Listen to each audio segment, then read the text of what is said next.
lá no livro de Abacuque, no capítulo 2, e nós vamos dar continuidade então à exposição que temos feito. Hoje nós vamos meditar do capítulo 2, do verso 6 ao verso de número 20. Abacuque, capítulo 2, do verso 6 ao verso de número 20.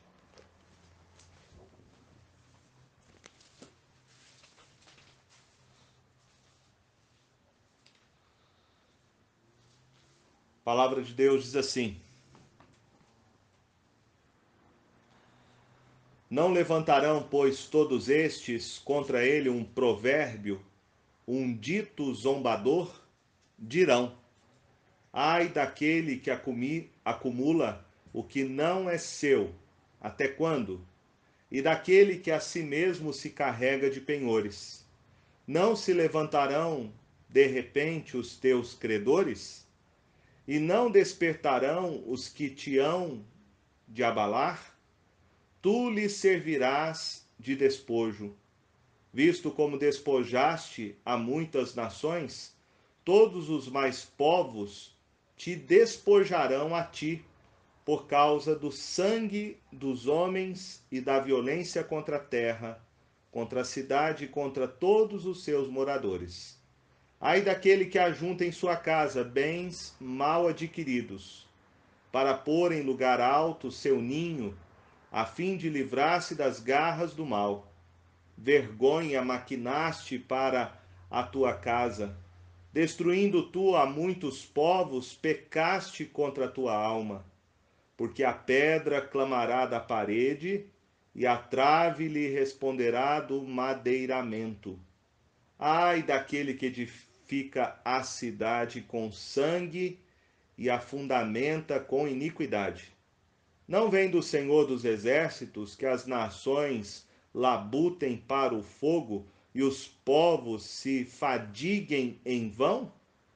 Pois a terra se encherá do conhecimento da glória do Senhor, como as águas cobrem o mar. Ai daquele que dá de beber ao seu companheiro, misturando a bebida, o seu furor, e que o embebeda para lhe contemplar as vergonhas. Serás farto de opróbrio em vez de honra. Bebe tu também e exibe a tua incircuncisão. Chegará a tua vez de tomares o cálice da mão direita do Senhor, e ignomínia cairá sobre a tua glória. Porque a violência contra o Líbano te cobrirá, e a destruição que fizeste dos animais ferozes te assombrará, por causa do sangue dos homens e da violência contra a terra, contra a cidade e contra todos os seus moradores. Que aproveita o ídolo, visto que o seu artífice o esculpiu? E a imagem de fundição mestra de mentiras, para que o artífice confie na obra, fazendo ídolos mudos? Ai daquele que diz à madeira: acorda, e a pedra muda, desperta. Pode o ídolo ensinar? Eis que está encoberto de ouro e de prata, mas no seu interior não há fôlego nenhum. O Senhor, porém, está no seu santo templo, cale-se diante dele toda a terra. Nós temos meditado então no livro de Abacuque e vimos ontem, do verso de número 1 ao verso 5 do capítulo 2, qual é a postura de Abacuque diante da revelação que ele havia recebido do Senhor, quando Deus lhe mostra que usaria os caldeus como um instrumento para exercer o seu juízo e disciplinar o seu povo. O profeta, então, ele se coloca na sua torre de vigia e ele busca de Deus tanto ser fortalecido por meio da oração, quanto o discernimento espiritual para esperar de Deus a sua resposta. Deus então responde a ele, dizendo para ele gravar sobre tábuas a visão que Deus estava dando, que estava relacionada com o fato de Deus levantar os caldeus, uma nação inimiga, para disciplinar o povo de Judá. O profeta então faz essa descrição entre o homem soberbo, que representa aqui a nação babilônica, e o justo que viverá pela fé representa o povo de Judá. Agora, do verso 6 ao verso de número 20, o que nós temos são uns pronunciamentos de juízo de Deus sobre a vida dos caldeus. Nós encontramos aqui 5 ais. Ais era uma expressão de juízo, uma forma de clamar a Deus para que ele venha executar a sua justiça sobre os ímpios. É uma forma muito usada pelos profetas do Antigo Testamento. Você vai encontrá-la também, o Senhor Jesus dizendo isso no seu tempo, falando a respeito de Betsaida, de Corazim, que haviam visto os milagres de Jesus, e ele então faz esta, tanto uma palavra profética quanto uma oração imprecatória, né? Onde nós pedimos a Deus o seu juízo sobre os ímpios. E aqui nós temos então um provérbio. O verso 6 diz: não levantarão, pois, todos estes contra ele um provérbio, um dito zombador. Então, o que nós temos aqui é da parte do profeta Abacuque, uma forma de cântico de escárnio, um pronunciamento contra os caldeus, na expectativa de que Deus exerça o seu juízo sobre eles. Então, embora Deus vai usar, como nós já vimos, os caldeus para disciplinar o seu povo de Judá, isso não torna os caldeus, os babilônicos, pessoas que não têm responsabilidade diante do mal que eles estavam praticando. O que nós vemos aqui no livro de Abacuque, meus irmãos, é tanto a soberania de Deus, que governa todas as coisas, e que fazia parte do seu plano e do seu decreto, usar os caldeus como instrumento do seu juízo para disciplinar o povo de Judá, como ao mesmo tempo, tudo o que os babilônicos fizeram, tudo o que os caldeus fizeram, eles fizeram por vontade própria. Eles fizeram todo o mal contra o povo de Deus, contra Judá, movidos pelos seus próprios corações cheios de maldade. Então, ao mesmo tempo que a gente vê aqui a soberania de Deus, a gente também vê que a soberania de Deus, ela não anula a responsabilidade humana dos seus atos e das suas escolhas e decisões. Então, diante da responsabilidade, da maldade que os caldeus iriam fazer contra o povo de Judá, é que o profeta Abacuque faz esse cântico de escárnio, este pronunciamento contra eles, pedindo a Deus e clamando pela sua justiça contra os ímpios. Nós temos aqui 5 classes, 5 estrofes distintas de pecados que foram cometidos pelos caldeus contra o povo de Judá. O primeiro deles está aí no verso de número 6 ao verso de número 8. É o primeiro ai. Você tem aí: ai daquele que acumula o que não é seu, até quando? E daquele que a si mesmo se carrega de penhores. Não se levantarão de repente os teus credores? E não despertarão os que te hão de abalar? Tu lhes servirás de despojo. Visto como despojaste as muitas nações, todos os mais povos te despojarão a ti por causa do sangue dos homens e da violência contra a terra, contra a cidade, contra todos os seus moradores. Então, o primeiro juízo aqui do profeta, clamando a Deus em forma de um provérbio, de uma canção, é o juízo contra a riqueza que foi obtida por fraude e pela opressão. A riqueza que foi obtida por fraude e por opressão. Ai daquele que acumula o que não é seu e daquele que a si mesmo se carrega de penhores. Assim os caldeus estavam fazendo, eles estavam, pela ganância dos seus corações, pela avidez, pela riqueza, pelo dinheiro, eles estavam cometendo a opressão, eles estavam juntando riquezas que não eram deles, que não pertenciam a eles. A palavra usada aqui pelo profeta para verso 7, despojo, significa isso, são as riquezas que eles conquistavam ao invadirem outros povos e outras nações, e eles então tomavam para si as riquezas de outras pessoas, as riquezas de outros povos. Quando nós lemos o relato lá em 1 Reis, sobre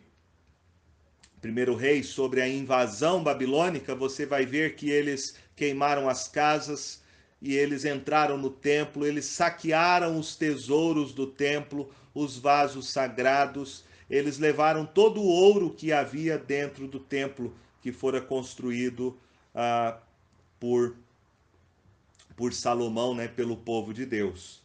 Então, este é o ai de juízo sobre aquele que acumula o que não é seu, né? O que não é seu. E qual é o juízo aqui? O juízo de Deus sobre os caldeus. O verso 8 diz assim: visto como despojaste a muitas nações, todos os mais povos te despojarão a ti, por causa do sangue dos homens e da violência contra a terra, contra a cidade e contra todos os seus moradores. Então, para tomar as riquezas dos outros povos e nações, os caldeus usavam da violência. Da violência. Eles derramaram muito sangue. Eles mataram muitas pessoas para conquistar as suas riquezas. E agora o profeta está dizendo que a mesma coisa que eles fizeram com as nações, que eles estavam fazendo contra Judá, assim também seria feito com eles. Assim também seria feito com eles. Da mesma maneira que eles despojaram as nações, os demais povos também iriam despojá-los, também iriam tomar deles todas as riquezas que eles acumularam pela fraude e pela opressão. Esse é o primeiro ai. O segundo ai que nós temos está aí no verso de número 9 ao verso de número 11. Diz assim: ai daquele que ajunta em sua casa bens mal adquiridos, para pôr em lugar alto o seu ninho, a fim de livrar-se das garras do mal. Vergonha maquinaste para a tua casa, destruindo tu a muitos povos, pecaste contra a tua alma, porque a pedra clamará da parede, e a trave lhe responderá do madeiramento. O segundo ai aqui é o ai contra a cobiça e contra a avareza pelo furto. Ai daquele que ajunta em sua casa bens mal adquiridos, né? Então, os caldeus, movidos pela avareza, avareza significa apego ao dinheiro, né? Pela cobiça, o desejo pela riqueza, eles eram capazes de fazer qualquer coisa, qualquer coisa. Eles não se preocupavam com nenhum tipo de ética moral. Pelo contrário, por causa da riqueza, eles cometiam crimes bárbaros, diz aqui o profeta. E eles faziam isso para construir suas casas. Por isso fala, para pôr em lugar alto o seu ninho. Aqui se refere às suas casas. Então eles construíam suas casas, suas cidades bem fortificadas, com altos muros, achando que então eles estariam livres de todo mal, livres de qualquer inimigo. Mas o profeta mostra que isto era uma ilusão, uma grande soberba do coração deles. No verso 10 ele diz: vergonha maquinaste para a tua casa, destruindo tu a muitos povos, pecaste contra a tua alma, porque a pedra clamará da parede e a trave lhe responderá do madeiramento. Aqui a pedra são as pedras frutos da sua cobiça, do furto, do roubo, da riqueza de outros povos e nações, e o madeiramento que fazia parte da construção da sua casa.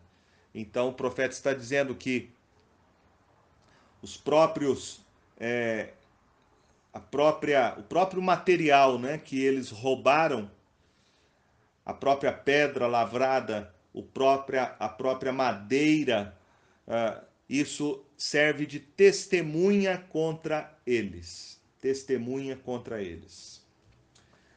O terceiro ai, nós encontramos aí no verso de número 12.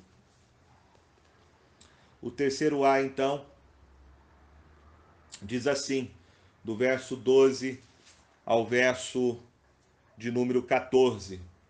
Ai daquele que edifica a cidade com sangue e a fundamenta com iniquidade. Não vem do Senhor dos Exércitos que as nações labutem para o fogo e os povos se fadiguem em vão? Pois a terra se encherá do conhecimento da glória do Senhor, como as águas cobrem o mar. Então nós temos aqui o terceiro ai, e esse terceiro ai é contra o trabalho feito com o sangue e da exploração dos trabalhadores. Ai daquele que edifica a cidade com sangue e a fundamenta com iniquidade. De fato, os caldeus exploravam a mão de obra, né? Tornaram muitas pessoas escravas, muitas pessoas morriam por causa do trabalho sem qualquer dignidade. Havia exploração, levando muitas pessoas então a morrerem a tal ponto de terem que dar sua própria vida nesse trabalho escravo para edificar a cidade que os caldeus construíam. Por isso ele diz no verso 13, não vem do Senhor dos Exércitos que as nações labutem para o fogo, os povos se fadiguem em vão? Ou seja, tudo que eles estavam fazendo, um dia o juízo de Deus viria sobre eles. É essa a descrição que ele faz aí a respeito do fogo, né? Labutem para o fogo, estão trabalhando para o fogo, ou seja, para o juízo de Deus. E estão trabalhando ao ponto de ficarem tão cansados, mas tudo isso é em vão, de nada vai adiantar. O profeta Jeremias, lá no capítulo 51, no verso 58, falando sobre isso, ele diz assim: assim diz o Senhor dos Exércitos, os largos muros de Babilônia totalmente serão derribados, e as tuas altas portas serão abrasadas pelo fogo. Assim trabalham os povos em vão, e para o fogo se afadigaram as nações. O profeta Jeremias falando a respeito da destruição de Babilônia, que tudo que eles construíram explorando as pessoas, e que Deus então iria destruir essa cidade. Deus iria exercer o seu juízo contra a cidade. Com toda a sua opulência, com todas as suas fortificações, de nada adiantaria, o profeta está dizendo, porque tudo vai ser consumido pelo fogo. E aí ele faz um contraste no verso de número 14, falando: pois a terra se encherá do conhecimento da glória do Senhor, como as águas cobrem o mar. Como as águas cobrem o mar. Então, embora a Babilônia se achou, né, ser, e de fato foi um grande reino naquela época, do mesmo jeito que ela subiu, ela também desceu. Da mesma maneira que ela se tornou uma cidade gloriosa, ela também foi queimada pelo fogo. E o que vai prevalecer, segundo o profeta, é não o poderio, a glória, a fama da Babilônia, mas sim a glória do Senhor, ele diz. Pois a terra se encherá do conhecimento da glória do Senhor, da glória do Senhor. O que Babilônia queria, na verdade, né? Todos os reis, podemos lembrar de Nabucodonosor, era exatamente, eles queriam roubar o lugar de Deus, ou ter o lugar de Deus, né? Esse sempre foi o desejo do coração do homem pecaminoso, ser igual a Deus. E esse sempre foi também o plano, né?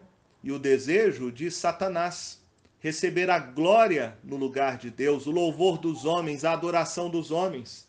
Mas o que o profeta está dizendo é que, embora haja essas tentativas na história, o Senhor um dia se tornará conhecido de todos os povos, de todas as nações. E a comparação que ele faz é que o conhecimento do Senhor, a glória do Senhor será conhecido de todos os povos e nações, como as águas cobrem o mar, né? Como as águas cobrem o mar. Nós entendemos que isso não apenas diz respeito à época do profeta, mas isso diz respeito também ao tempo em que o evangelho foi pregado e ainda continua sendo anunciado em todos os povos, em todas as nações. Esta é a missão da igreja, né? Tornar o conhecimento do Senhor, o conhecimento a respeito da salvação em Cristo Jesus, tornar isto conhecido para todas as nações. O evangelho deve ser uma testemunha a todas as nações, a todos os povos. O apóstolo Paulo fala que no dia da volta de Cristo, lá em Filipenses 2, verso 10 e 11, ele diz que um dia toda língua confessará que Jesus Cristo é Senhor, para a glória de Deus Pai. Então, isso está acontecendo hoje, as pessoas estão conhecendo o Senhor, mas isto terá o seu cumprimento até o dia da volta de Cristo Jesus. O quarto ai que nós encontramos no texto, então o quarto ai, a quarta canção, oração também imprecatória do profeta, está aí no verso 15. Ai daquele que dá de beber ao seu companheiro, misturando a bebida, o seu furor, e o que embebeda para lhe contemplar as vergonhas. Será farto de opróbrio. Em vez de honra, bebe tu também e exibe a tua incircuncisão.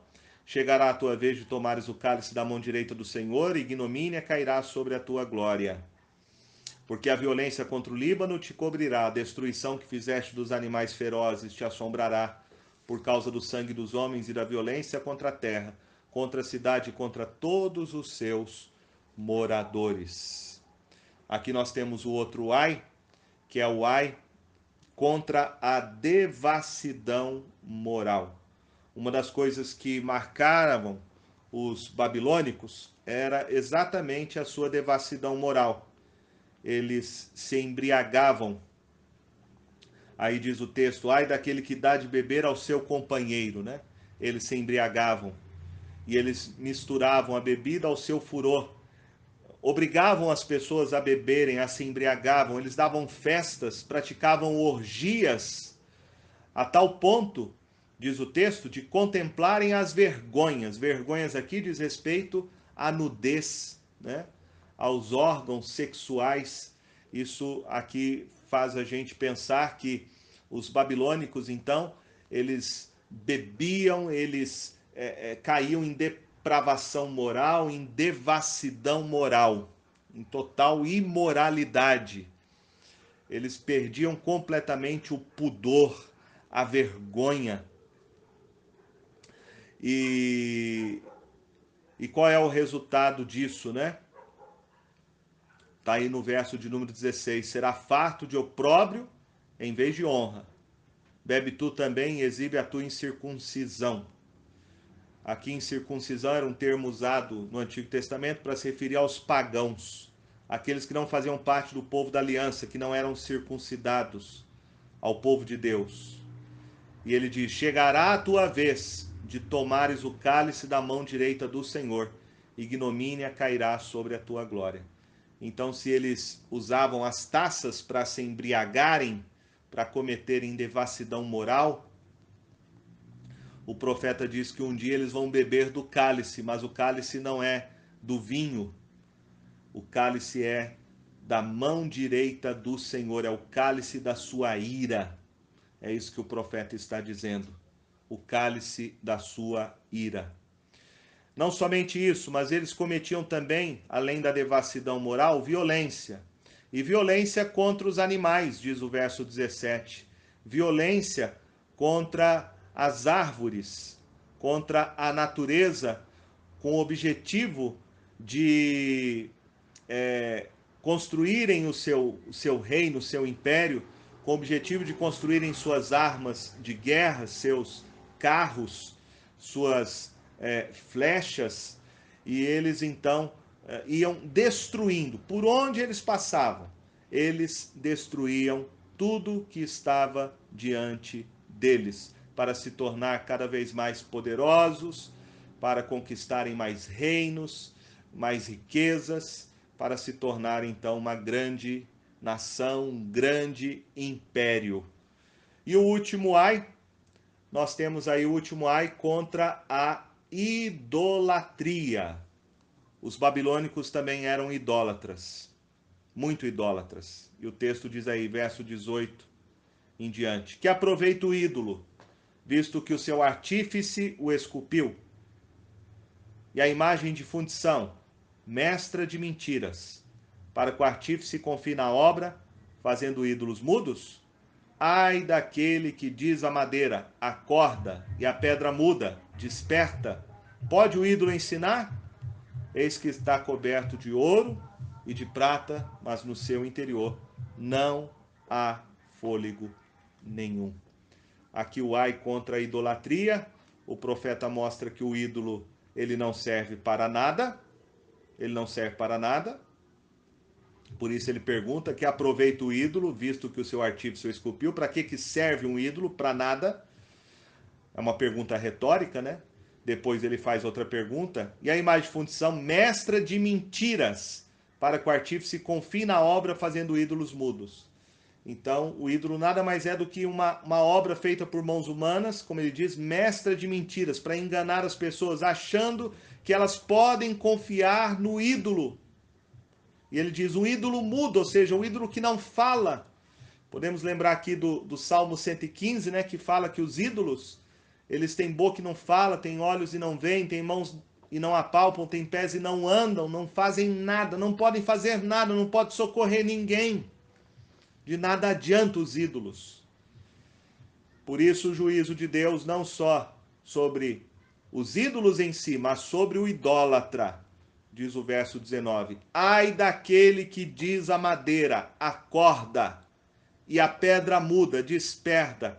Pode o ídolo ensinar? Quer dizer, pode falar alguma coisa? Pode me instruir? Pode me ajudar? Eis que está coberto de ouro e de prata, mas no seu interior não há fôlego nenhum. Ou seja, é uma tolice acreditar nos ídolos, que são obras feitas por artífices, feitos de pedra, feitos de madeira, cobertos de ouro, cobertos de prata, mas não adianta, não resolve nada, não adianta nada você buscar socorro, ajuda, orientação aos ídolos, porque eles não podem fazer nada. É só pedra, é só madeira, é só ouro, é só prata, não tem nada, não tem vida, não pode fazer nada. E aí o contraste então dos ídolos pagãos com o Deus verdadeiro. Verso 20. O Senhor, porém, está no seu santo templo. Cale-se diante dele toda a terra. Esse é o contraste entre os ídolos das nações, dos pagãos, que nada podem fazer por eles, nem em tempos de calamidade, nem em tempos de dificuldade. Mas nós, diz o profeta, temos um Deus, conhecemos o Deus verdadeiro, e ele está não num templo feito por mãos humanas. Ele não é uma imagem de escultura, de pedra, de madeira. Ele é o Deus vivo, ele é o Deus verdadeiro, e ele está no seu santo templo. Que templo é esse? Não é o templo aqui, meus irmãos, construído por Salomão. O templo aqui é o que diz o Salmo de número 11, verso de número 4. Salmo 11, verso 4, que diz assim: O Senhor está no seu santo templo. Nos céus tem o Senhor seu trono. Os seus olhos estão atentos. As suas pálpebras sondam os filhos dos homens. Então o templo aqui é o céu. O Senhor está sentado no trono, no céu. Ele reina, ele está vivo.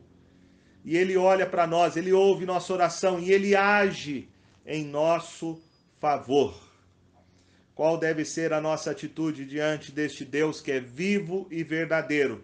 O profeta fala: cale-se diante dele toda a terra. Calar-se aqui significa que se os ídolos são mudos, não falam nada, diante do Deus verdadeiro, nós devemos nos calar. Ou seja, nós devemos temê-lo, nós devemos honrá-lo, nós devemos servi-lo. Ele é o soberano Senhor. Só o Senhor é Deus. Só o Senhor é Deus. Por isso, cale-se diante dele toda a terra, todos os povos, todas as nações, se rendam totalmente a ele em submissão e adoração. Abandone os ídolos, né? Abandone os ídolos feitos por mãos humanas. O que nós aprendemos aqui, meus irmãos, então, sobre esses ais, sobre esses juízos? Eu creio que eles estão registrados, primeiro, para nos lembrar sobre quais foram os pecados que levaram a nação babilônica a cair. A cair. O profeta registra esses pecados, mostrando que esses pecados foram motivos e razões para Deus destruir a nação babilônica. E se eles estão registrados na Bíblia, eles não apenas é para nossa informação, mas eles servem também de alerta para nós, povo de Deus. Nós somos tentados. Somos tentados. Somos tentados por essas mesmas coisas que levaram a nação babilônica a cair. Nós também somos tentados como povo de Deus. Lá em 1 João capítulo 2, do verso 15 a 17, ele vai descrever sobre o perigo de nós amarmos o mundo e as coisas que há no mundo. Nós devemos tomar muito cuidado, meus irmãos, com os mesmos pecados que levaram à queda da Babilônica. São também os pecados que têm levado, às vezes, muitos homens e mulheres de Deus à queda, à ruína e à destruição. Quais são eles? A avareza, o apego ao dinheiro, os prazeres do mundo, a bebida, a orgia, a imoralidade, a exploração, o engano, a mentira, a cobiça e a idolatria. Nós não estamos imunes a isso. Nós devemos nos guardar dessas coisas também. E por isso está registrado na palavra de Deus, para que nós possamos olhar para esses pecados que levaram a nação babilônica a cair, a experimentar o juízo de Deus, e nós também nos guardarmos desses pecados. Segunda coisa que nós podemos aprender é que, como Deus fala que a nação babilônica vai experimentar o cálice da ira de Deus, nós temos que lembrar que o Senhor Jesus, ele bebeu o cálice da ira de Deus no nosso lugar. Lembra lá do texto de Mateus 26, 39? Quando Jesus está orando no jardim de Getsêmani, e ele ora intensamente, ele ora ao ponto dele, o seu suor se transformar em gotas de sangue, e ele diz em oração para que o Pai passasse dele o cálice. Que cálice é esse, meus irmãos? É este cálice aqui que o profeta descreve, o cálice da mão direita do Senhor. Jesus tomou este cálice no nosso lugar. Jesus bebeu a ira de Deus, desse Deus santo, no nosso lugar. Ele recebeu no nosso lugar o castigo de Deus que eu e você merecemos. Vamos lembrar que hoje nós bebemos não o cálice mais da ira de Deus, mas o cálice do sangue de Cristo. Quando tomamos a Santa Ceia, comemos o pão e bebemos o cálice, nós estamos bebendo o cálice que nos faz lembrar do sangue de Cristo que foi derramado por nós para a remissão dos nossos pecados. Este é o cálice que nós bebemos hoje, o cálice que nos faz lembrar do perdão, o cálice que nos faz lembrar do preço que Jesus teve que pagar para que eu e você tivéssemos a nossa dívida diante de Deus cancelada. Ele bebeu o cálice da ira de Deus para que eu e você agora possamos beber o cálice da sua graça e misericórdia. E por último, em último lugar, esses ais do juízo de Deus sobre o reino da Babilônia, esses ais nos fazem então entender que o juízo do Senhor será um dia derramado sobre todos os homens. Isso aconteceu historicamente, primeiro com a Babilônia. Você pode ler lá no texto bíblico de Daniel, capítulo 5, você pode fazer essa leitura depois, em Daniel 5, que você vai ver que foi o filho de Nabucodonosor, chamado Belzazar, dando um banquete, uma festa, se embriagando, quando então veio a palavra de Deus pela boca do profeta Daniel, dizendo que o reino dele seria removido, e diz que ele morreu, o juízo de Deus veio sobre ele, e o reino de Babilônia deixou de existir, foi varrido por Deus, não existe mais nada. Se você for lá naquela região, que tem hoje são ruínas, pedras. Deus exerceu seu juízo sobre a Babilônia. E Apocalipse vai falar sobre a Babilônia, referindo-se então a este mundo caído. Apocalipse trata deste mundo, desse sistema perverso, como sendo a grande Babilônia, a grande meretriz. E um dia este mundo vai passar. Lá em Apocalipse 18, o anjo diz, com uma potente voz: caiu, caiu a grande Babilônia, e se tornou morada de demônios, covil de toda espécie de espírito imundo e esconderijo de todo gênero de ave imunda e detestável, pois todas as nações têm bebido do vinho do furor da sua prostituição, com ela se prostituíram os reis da terra, também os mercadores da terra se enriqueceram às custas da sua luxúria. Ouvi outra voz do céu dizendo: retirai-vos dela, povo meu, para não serdes cúmplices em seus pecados, e para não participardes dos seus flagelos, porque os seus pecados se acumularam até o céu, e Deus se lembrou dos atos iníquos que ela praticou. Dai-lhe em retribuição, como também ela retribuiu, pagai-lhe em dobro segundo as suas obras, e no cálice em que ela misturou bebida, misturai dobrado para ela. Meus irmãos, o Senhor um dia vai exercer juízo sobre esse mundo. Ele vai voltar. O que nós estamos presenciando hoje, no mundo inteiro, é uma manifestação parcial do juízo de Deus sobre a humanidade. Essa epidemia, esse vírus, ele é a manifestação parcial do juízo de Deus. O Senhor Jesus ensina isso no seu sermão profético em Mateus 24. Mas ainda haverá o grande dia da volta de Jesus, quando ele virá para julgar todos os povos, todo esse sistema que é chamado aqui em Apocalipse de Grande Babilônia, a grande prostituta. E a palavra de Deus é claro para nós aqui. A palavra de Deus fala para nós não nos tornarmos cúmplices. Cúmplices. Porque se nós nos tornarmos cúmplices, se nós compactuarmos com os pecados deste mundo, nós também vamos participar dos seus flagelos. Deus não nos poupará, meus irmãos. Deus não nos poupará. Então, se nós somos o povo de Deus, nós temos a Cristo Jesus como nosso Senhor e Salvador, nós devemos viver em santidade. Hebreus diz que sem a santificação ninguém verá o Senhor. Nós servimos a um Deus vivo, um Deus que é fogo consumidor.